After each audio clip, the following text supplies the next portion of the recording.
Hello बच्चों, चलिए प्रश्न पढ़ते हैं। दिखाइए कि आयोटा घात 15 प्लस आयोटा घात 17 प्लस आयोटा घात 19 प्लस आयोटा घात 21 प्लस आयोटा घात 24 से एक वास्तविक संख्या है।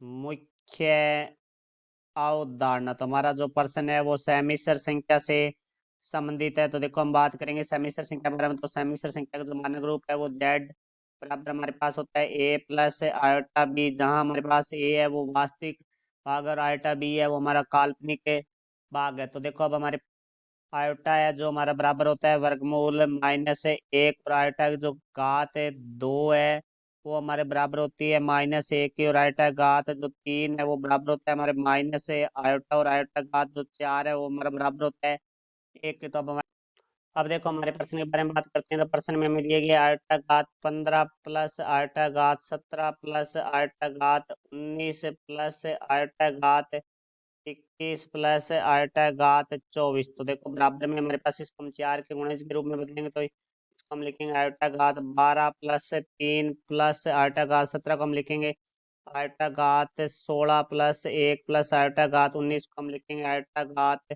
16 प्लस 3 प्लस आयोटा घात 21 को हम लिखेंगे आयोटा घात 20 प्लस 1 प्लस आयोटा घात 24 को, क्योंकि हमारा वो 4 का गुणज ही होता है तो आयोटा घात 24 ही रहेगा। तो यहाँ से देखो बराबर हमारे पास आ जाएगा आयोटा घात 12 प्लस 3 है, इसको हम लिखेंगे आयोटा घात 12 गुणा में आयोटा घात 3, चूंकि हम जानते हैं एक की घात m प्लस n बराबर होता है हमारे पास एक की घात m गुणा में एक की घात n। तो प्लस हमारे पास आ जाएगा आयोटा घात 16 गुणा में आयोटा, प्लस हमारे पास आ जाएगा आयोटा घात 16 गुणा में आयोटा घात 3, प्लस हमारे पास आ जाएगा आयोटा घात 20 गुणा में आयोटा, प्लस हमारे पास आ जाएगा आयोटा घात 24। तो यहाँ से देखो भाई, अब क्योंकि हम जानते हैं एक की घात एम एन बराबर होता है हमारे पास एक की घात एम की घात एन।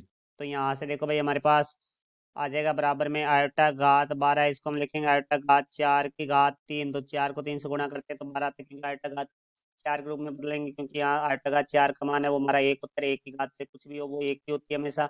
गुणा में आयोटा घात 3 का मान है वो हमारे पास आ जाएगा माइनस आयोटा प्लस आयोटा घात 16 है, इसको लिखेंगे हम आयोटा घात 4 की घात 4 गुणा में आयोटा प्लस आयोटा घात 16, इसको लिखेंगे हम आयोटा घात 4 की घात 4, और गुणा में आयोटा घात 3 है, इसको लिखेंगे माइनस आयोटा प्लस आयोटा घात 20 है, इसको हम लिखेंगे आयोटा घात 4 की घात 5 गुणा में आयोटा, प्लस हम आयोटा घात 24 है, इसको लिखेंगे आयोटा घात 4 की घात 6। तो यहाँ से देखो भाई आयोटा घात 4 का मान होता है वो एक होता है, तो एक की घात 3 गुणा में माइनस आयोटा प्लस आयोटा घात 4 का मान एक होता है, तो एक की घात 4 गुणा में आयोटा, प्लस आयोटा घात 4 का मान है वो एक होता है, तो एक की घात 4 गुणा में माइनस आयोटा प्लस आयोटा घात 4 का मान एक होता है, तो एक की घात 5 गुणा में आयोटा प्लस आयोटा घात 4 का मान एक होता है, तो एक की घात 6।